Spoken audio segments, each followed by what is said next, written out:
नमस्कार आप सभी को। तो स्वागत करती हूँ आपका अपने YouTube चैनल पे। मेरा नाम है रजनी और आज मैं आपको एक ऐसी कथा सुनाने जा रही हूँ, एक ऐसी स्टोरी सुनाने जा रही हूँ जो आपको सुनते ही आपको एक ऐसी ऊर्जा, एक ऐसा ज्ञान प्राप्त करवाएगी जो आपने सोचा भी नहीं होगा। ये सिर्फ एक स्टोरी की तरह नहीं लीजिएगा, ये सिर्फ एक स्टोरी नहीं है, ये एक पौराणिक कथा है। और इसके अंत में जो आपको मैं बताऊंगी वो आपको सीखने वाली बात है। वही चीज़ आपको सीखनी है जो आपको हमेशा सदैव आपको जो है नोट करके रखनी है। तो मैं इस स्टोरी को स्टार्ट करने जा रही हूँ। ध्यानपूर्वक आपको ये सुनना है। तो ये है दो बच्चों की स्टोरी जो पाठशाला में जाते हैं पढ़ने के लिए। जो दो बच्चे थे, भाई हैं दोनों, तो उनको उनके माता पिता स्टडी करवाने के लिए, उनको पढ़ाने के लिए एक आश्रम में भेजते हैं। जैसे कि आप सभी को पता है, पहले के ज़माने में स्कूल वगैरह नहीं होते थे, वहाँ पे पाठशाला में जाते थे, गुरुशाला में जाते थे, आश्रम में जाते थे ज्ञान प्राप्त करने के लिए। तो ऐसा ही कुछ हुआ इन दो भाइयों के साथ। इनको भी पढ़ाई के लिए उनके माता पिता द्वारा आश्रम में भेजा गया। तो जो इनके गुरु थे वो बहुत ही ज्ञानी, बहुत ही सर्वगुण संपन्न, जिसको आप कह सकते हो, ऐसे ज्ञानी गुरु थे वो। और अपने शिष्यों को वो ऐसी शिक्षा देते थे कि मानो उनको सर्वगुण संपन्न बनाने का पूरा संकल्प लेते थे। तो जैसे ही वो दोनों भाई आश्रम पहुंचे तो सबसे पहले जो गुरु थे उन्होंने अपने शिष्यों से कहा कि आज से आपकी जो स्टडी की शुरुआत है, जो आपकी शिक्षा की शुरुआत है, करवा रहा हूँ। आपको मन लगाकर, मन तन अपनी पांचों इंद्रियों को कंट्रोल में करके ये कथा, ये जो मैं आपको बताऊंगा, ये सब कुछ आपको पढ़ना है। आपका ध्यान सिर्फ मेरी तरफ होना चाहिए। जो मैं आपको सिखाऊं, आपको वो चीज़ सीखनी है। और जिस दिन आपकी शिक्षा पूरी हो जाएगी उस दिन आप खुद में एक ऐसी ऊर्जा पाएंगे, जैसा कि आप खुद को इतना एक विद्वान समझेंगे। आपको लगेगा कि हाँ, हमें सब कुछ आता है। तो जो दोनों भाई थे, एक बड़ा भाई है, एक छोटा भाई है, तो उनकी शिक्षा जो है आरंभ हो जाती है। जो गुरु थे वो अच्छे से पूरी अपनी जो भी उनकी मतलब जितनी भी ताकत थी पूरी वो शिक्षा में डाल देते हैं, सारी चीज़ें बताते हैं। तो जो बच्चे थे वो अच्छे से पढ़ते भी हैं। तो 20 साल के बाद उनकी जो शिक्षा है वो खत्म होने वाली थी।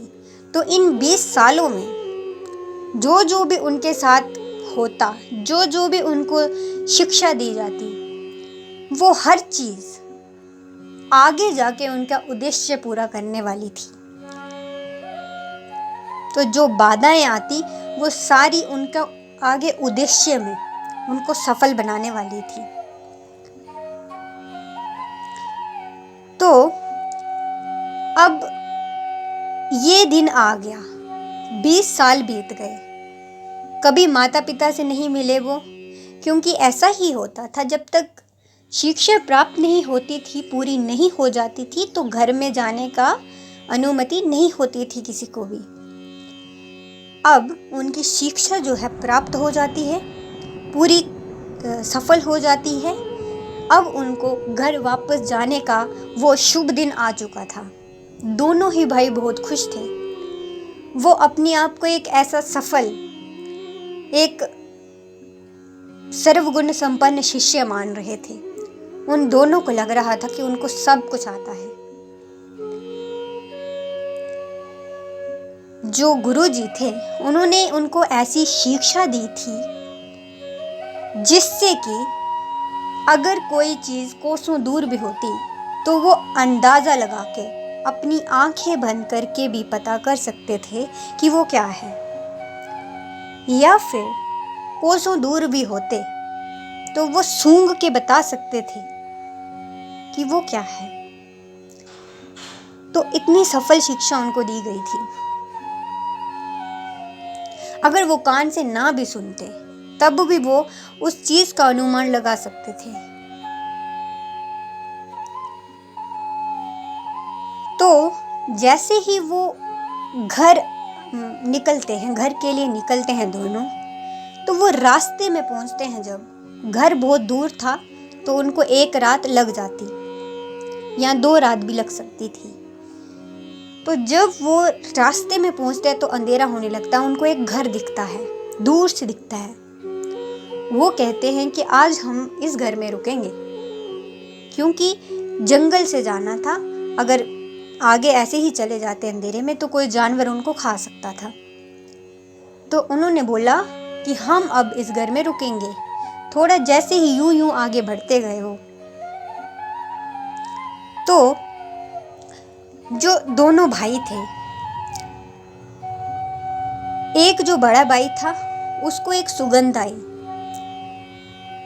और वो थी खाने से संबंधित, एक सब्जी से संबंधित। तो जो बड़ा भाई है वो अपने छोटे को कहता है कि छोटे, आज हमें खाने को खीर मिलेगी। तो जो छोटा भाई था वो कहता है, नहीं बड़े भैया, खीर नहीं, हमें तो कड़ी मिलेगी खाने को। तो इसी बात पे दोनों पे झगड़ा होने स्टार्ट हो जाता है। दोनों बोलते हैं कि मैं सही हूँ, दूसरा बोलता है कि मैं सही हूँ। अब जो छोटा वाला था उसने कहा कि भैया लड़ाई किस बात की, अब तो हम पहुँचने ही वाले हैं उस घर में, पता तो चल ही जाएगा कि क्या मिलेगा खाने को। तो वहीं पे बात खत्म करते हैं। जैसे ही वहाँ पे पहुँचते हैं वो और खाने के लिए जब बैठते हैं तो उनके सामने जो खाना आता है वो खीर नहीं बल्कि कड़ी थी। थे तो दोनों ही दूध से बने चीजें, लेकिन जो दूध है उसकी खीर बनती है, लेकिन जो कड़ी है वो दूध को जमाया जाता है, दही से कड़ी बनती है। तो यहाँ पे अब छोटा वाला शर्त जीत चुका था। अब जैसे ही सुबह होती है वो घर को आना था, लेकिन बड़ा वाला भाई कहता है कि मेरे साथ छल हुआ है, गुरुजी ने छल कपट किया है, तुम्हें मुझसे ज़्यादा शिक्षा दे दी तभी तो तुम ये बता पाए, मैं क्यों नहीं बता पाया? मैंने तो अच्छे से अनुमान लगाया था, ये क्या कमी रह गई? तो वहाँ से दोनों वापस फिर से मुड़ जाते हैं और जाते हैं आश्रम में, गुरुजी के पास जिन्होंने उनको शिक्षा दी थी। तो जो गुरुजी हैं उनको जैसे ही देखते हैं वो कहते हैं कि हे शिष्य, तुम यहाँ क्या कर रहे हो? तुम तो घर की ओर निकल गए थे, अब तो तुमको घर पहुँच जाना चाहिए था, तुम यहाँ क्यों आ रहे हो? बड़ा वाला भाई गुस्से में कहता है कि गुरुजी, आपने मेरे साथ छल किया है, आपने मुझे धोखा दिया है, आपने छोटे वाले को मुझसे ज़्यादा ध्यान दिया पढ़ाई में और मुझे नहीं, उसको कुछ ज़्यादा ही सिखा दिया और मुझे नहीं। जब ये गुरुजी सुनते हैं तो वो थोड़े से मुस्कुराते हैं।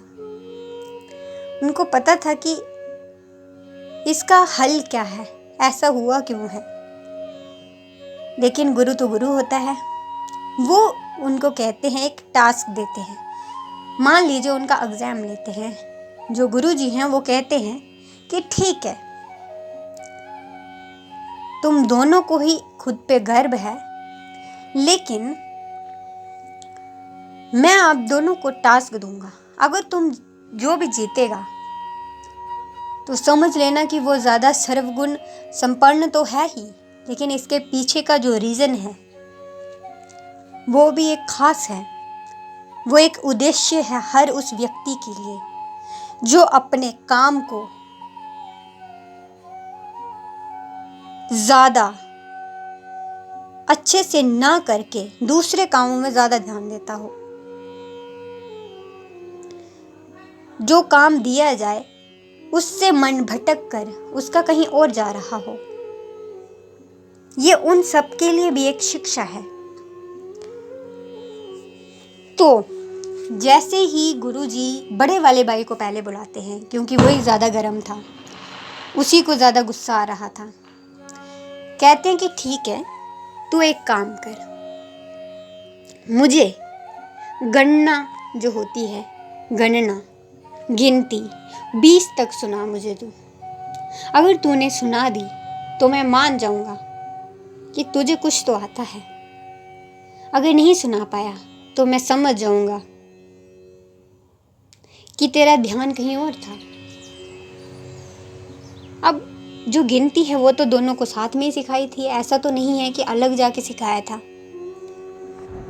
तो बड़ा वाला भाई जो आता है खुश हो जाता है, बोलता है ये तो मैं आराम से कर लूंगा, मुझे तो सब आता है, ये कौन सी बड़ी बात है। ये क्या, मैं 20 से क्या, मैं 30 40 50 आगे भी मैं जा सकता हूँ, मुझे तो सब आता है, ये 20 तक क्या है।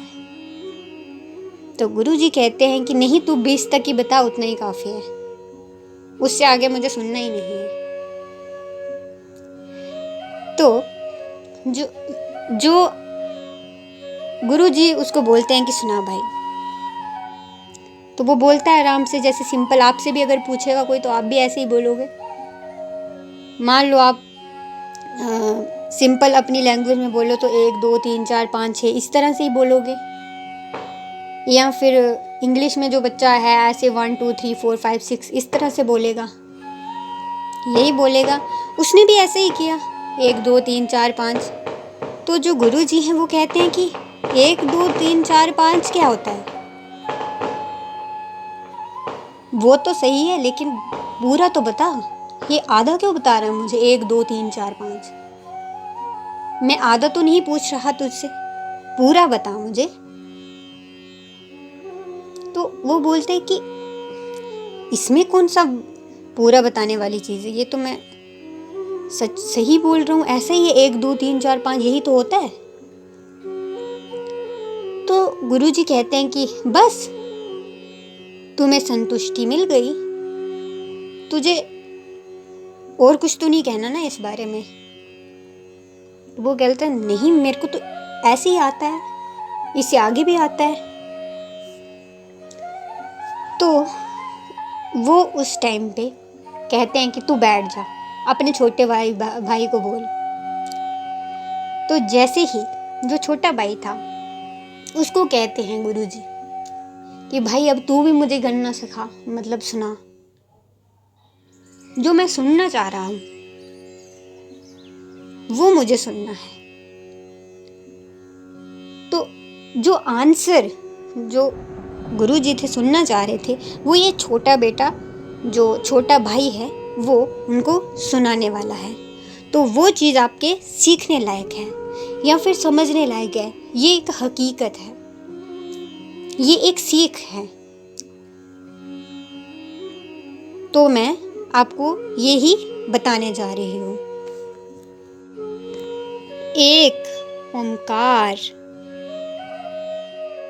2 नयन, 3 लोक, 4 वेद, 5 पांडव, 6 दर्शन, 7 नारायण, 8 सिद्धियां, 9 ग्रह, 10 अवतार, 11 शिवरुद्र, 12 राशि, 13 ताल, 14 भवन, 15 तिथु, 16 कला, 17 आन, 18 पुराण, 19 गिनती, 20 विश्व। तो ये था उस छोटे भाई का आंसर। तो कैसे लगा आपको ये कथा, कैसी लगी आपको ये स्टोरी, इससे आपको क्या सीख मिली, कमेंट सेक्शन में ज़रूर बताइएगा। और ऐसी ही वीडियो देखने के लिए चैनल को सब्सक्राइब करें।